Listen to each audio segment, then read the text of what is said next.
Okay, just as promised, we're going to read our Bible story about Nicodemus from John 3, 1 through 21. One evening, a Pharisee named Nicodemus went to visit Jesus. Nighttime was a good time to go if you didn't want anyone to see you. And for a religious leader like Nicodemus, spending time with Jesus could cause problems, since the other leaders didn't like Jesus much. But Nicodemus had been thinking about Jesus. He wanted to talk with him. Perhaps he had heard about or even seen the signs and wonders Jesus was doing. Nicodemus thought Jesus must have been sent by God. No one could heal the sick unless God was with him. So when he got the chance, he went to share his thoughts with Jesus. "I know you are a teacher sent from God," Nicodemus said. Jesus listened to Nicodemus. When he answered him, he said something very interesting. "Unless you are born again, you cannot see the kingdom of God." This must have sounded like a riddle to Nicodemus.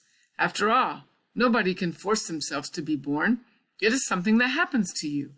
How could God expect us to do something beyond our control if we wanted to enter his kingdom?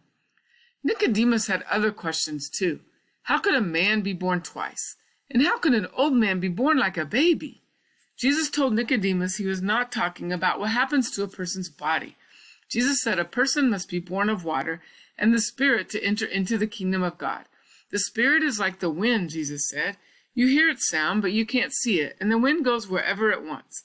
Jesus was teaching Nicodemus that you need God's Spirit to change your heart. Nicodemus marveled at Jesus' words, but he still asked, "How can these things be?" Jesus scolded Nicodemus and the rest of the Pharisees for not believing what he said. They were teachers of God's law, and they should have recognized who Jesus was. But Jesus wanted to help Nicodemus understand.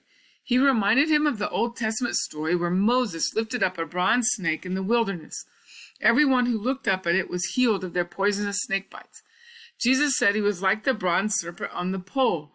Just as Moses lifted up the serpent in the wilderness, it will be the same for me. I must be lifted up so that whoever believes in me may have eternal life. Then Jesus spoke words that are some of the best known verses in the New Testament.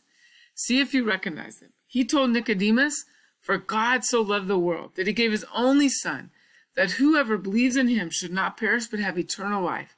For God did not send his Son into the world to condemn the world, but in order that the world might be saved through him." So this leads us to some questions that we probably should answer, like, oh yeah, who was that man that came to Jesus again that Herman was having problems saying his name? Yes, it was Nicodemus. But Nicodemus was an important religious leader, similar to like Pastor John in our own church. And why did Nicodemus come to Jesus at night? Well, just like we told Herman, Nicodemus came to Jesus at night when no one would know that he wanted to know more about what Jesus was teaching. And what attracted Nicodemus to Jesus? Well, Nicodemus was amazed at the wonders that Jesus was doing. Nicodemus thought Jesus was a teacher sent by God. What did Jesus tell Nicodemus that confused him? Well, Jesus told Nicodemus that he must be born again. This confused Nicodemus because he knew that a man could not go back into his mom's body to be born again. So then, what does it mean to be born again? Well, Jesus told Nicodemus that a man must be born of water, his natural birth, the first birth, and also be born of the Spirit. That is when the Holy Spirit comes into a person and changes his heart so that he can love God. And why did Jesus say being born again was so important? Well, Jesus told Nicodemus that unless a man is born again, he cannot see the kingdom of God. Jesus was explaining to Nicodemus God's plan to save his people.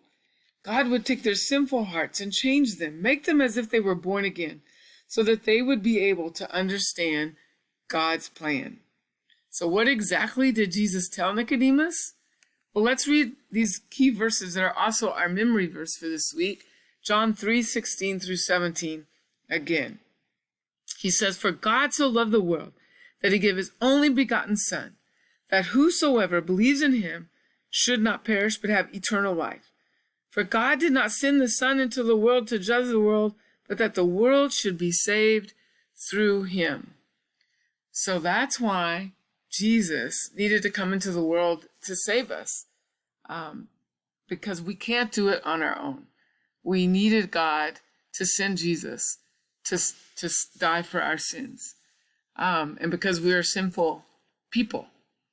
So just in case you were ever wondering what happened to Nicodemus after his nighttime meeting with Jesus, the Bible gives us some clues. Later on, when the other Pharisees wanted to arrest Jesus without a good reason, Nicodemus stood up for Jesus and got in trouble for it. You can find that in John 7:50-52. After Jesus died, it was Nicodemus who brought 75 pounds of spices to prepare Jesus' body for burial. Then he helped Joseph wrap Jesus' body and carry it to the tomb.